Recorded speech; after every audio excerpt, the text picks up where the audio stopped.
നമസ്കാരം. റാഫ്റ്റോക്ക് ഫുട്ബോളിലേക്ക് അവർക്കും സ്വാഗതം. ലിവർപൂൾ വീണ്ടും പണി വാങ്ങിയിരിക്കുകയാണ്.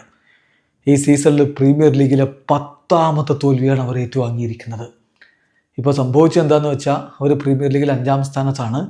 ഇത്തവണത്തെ UCL ക്വാളിഫിക്കേഷൻ പോലും സംശയത്തിലാവുകയാണ്. കാരണം അവരുടെ തൊട്ടു പുറകിലുള്ള ചെൽസിക്ക് 30 കളി 48 പോയിൻ്റാണ്. ലിവർപൂളിന് 31 കളി 49 പോയിൻ്റാണ്. ചെൽസി അടുത്ത കളി ജയിച്ചു കഴിഞ്ഞാൽ 5ാം സ്ഥാനത്തേക്ക് ചെൽസി വരും.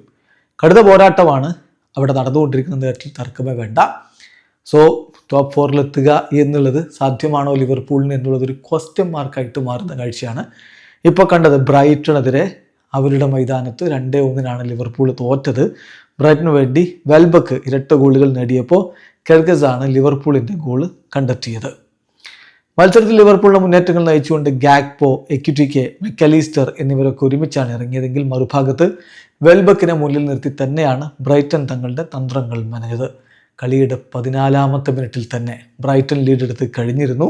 വെൽബക്കിന്റെ ഗോൾ, ഗോമസിന്റെ അസിസ്റ്റിൽ നിന്ന് വെൽബക്കിന്റെ ഗോള് അവരെ മുന്നിലെത്തിച്ചു. എന്നാൽ 31ാമത്തെ മിനിറ്റിൽ മിലോസ് കാർക്കിസിന്റെ ഗോളിലൂടെ ലിവർപൂൾ ഒപ്പം പിടിച്ചതാണ്. ഇടവേള സമയത്ത് മത്സരം 1-1 സമനില. 2ാം പകുതിയിൽ പക്ഷേ വെൽബക്കിൻ്റെ ഗോള് വീണ്ടും പിറക്കുന്നു. 57ാമത്തെ മിനിറ്റിൽ വെൽബക്ക് ബ്രൈറ്റണ് ലീഡ് നേടിക്കൊടുത്തു. ലിവർപൂൾ പിന്നീട് ശ്രമങ്ങളൊക്കെ നടത്തിയെങ്കിലും പന്ത് വലയിലേക്ക് എത്തിക്കാൻ കഴിയാതെ പോയതോടെ 2-1 തോൽവിയിലേക്ക് അവർ പോവുകയായിരുന്നു. തീർച്ചയായിട്ടും ഇതൊരു തിരിച്ചടി തന്നെയാണ് ലിവർപൂളിന് എന്ന കാര്യത്തിൽ തർക്കമേ വേണ്ട.